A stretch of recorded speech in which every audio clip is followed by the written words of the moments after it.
Rese olwaliro nga bagamba Walbanch bakutulisaako essimu gye twolekedde oba nagamba sala ba video Julia Prophet nga bulijjo era ko bisigaza ffe bulambalamba nabagambye kasiba kitulekera kagenda kubeera kasufu ate nga kali simple tugenda kakwata pa tusobola okugezaako kajonyoka nga bagamba Givalere bakutulisaako essimu gye twolekedde bozi ko gasiteko n'aba Green Street Films nabo begasitwamu olwaliro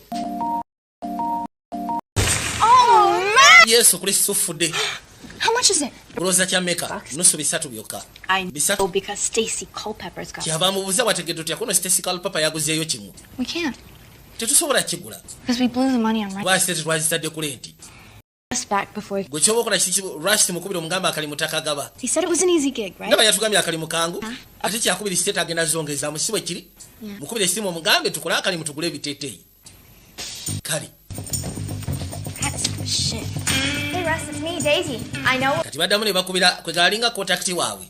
Yabafunye obuli munabaga boss yabaga mugenda kola kali mubwe kati. That actually is Bakwatiko ne bajja bamusikani. Kali akali mukabadde abo abagamye nti akali mukangu ate kaliko sete nyingi babongezaamuko. Deeper, baby. Yongerayo tokomaawo. Oli musiru. Like it. Bade saagala obyagali. Nothing to do with it, Prince. Tobyagala si kikulu naye. You guys hear about this guy? Mwawulidde ku gayi ono nedda. Okay, so basically there was this guy. Waliwo gayi eyali akolera bosi waffe Chet. This guy take from him.